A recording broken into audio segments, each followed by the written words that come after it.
জিয়াউর রহমান ফাউন্ডেশনের ২৬তম প্রতিষ্ঠাবার্ষিকীতে বাগবাড়িতে বিশেষ free medical camp অনুষ্ঠিত। রাসেল আহমেদের তথ্যচিত্র, ডেস্ক রিপোর্ট।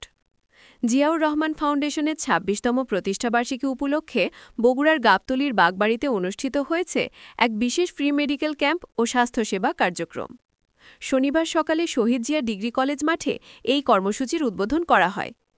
দিনব্যাপী আয়োজিত এই মেডিকেল ক্যাম্পে সাধারণ মানুষের জন্য বিনামূল্যে চিকিৎসা ও প্রয়োজনীয় ঔষধ সরবরাহ করা হয়। ক্যাম্পের উদ্বোধন ও কার্যক্রম পরিদর্শন করেন ডাক্তার ফরহাদ হালিম ডোনার এবং বিএনপির স্থায়ী কমিটির সদস্য ইকবাল হাসান মাহমুদ টুকু। তারা মেডিকেল ক্যাম্পের বিভিন্ন কার্যক্রম ঘুরে দেখেন, চিকিৎসা নিতে আসা রোগীদের সঙ্গে কথা বলেন এবং এই মানবিক উদ্যোগের প্রশংসা করেন। এ সময় উপস্থিত ছিলেন ডাক্তার ফিরোজ মাহমুদ ইকবাল, সাবেক প্রধানমন্ত্রী দেশনেত্রী বেগম খালেদা জিয়ার অ্যাসাইনমেন্ট অফিসার ও বিশিষ্ট চিকিৎসক।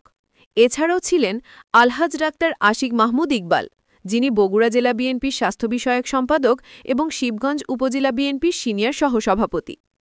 ক্যাম্পে প্রায় কয়েকশো মানুষ বিনামূল্যে চিকিৎসা নিতে আসেন। চিকিৎসকরা সাধারণ রোগ, শিশু ও নারী স্বাস্থ্য, ডায়াবেটিস এবং রক্তচাপসহ বিভিন্ন সমস্যায় রোগীদের সেবা দেন। বিনামূল্যে ওষুধ বিতরণ ও স্বাস্থ্য পরামর্শ কার্যক্রমে অংশ নেন ফাউন্ডেশনের স্বেচ্ছাসেবক ও চিকিৎসক দল। পরিদর্শন শেষে অতিথিবৃন্দ বলেন, জিয়াউর রহমান ফাউন্ডেশন সবসময় মানুষের কল্যাণে কাজ করে আসছে। মানুষের দুঃসময় পাশে দাঁড়ানোই এই প্রতিষ্ঠানের অঙ্গীকার। তারা আরও বলেন, ভবিষ্যতেও এই ধরনের সেবামূলক উদ্যোগ অব্যাহত থাকবে।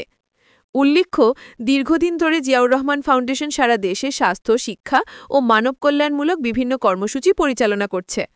দরিদ্র ও প্রান্তিক জনগোষ্ঠীর সেবা, সমাজের অসহায় মানুষের পাশে থাকা এবং একটি সুস্থ সমাজ গঠনে এই ফাউন্ডেশন গুরুত্বপূর্ণ ভূমিকা রেখে চলেছে। বাগবাড়ির স্থানীয় বাসিন্দারা এমন উদ্যোগে সন্তোষ প্রকাশ করেছেন। তারা বলেন, এমন ধরনের বিনামূল্যে চিকিৎসা সেবা এলাকাবাসীর জন্য আশীর্বাদ স্বরূপ।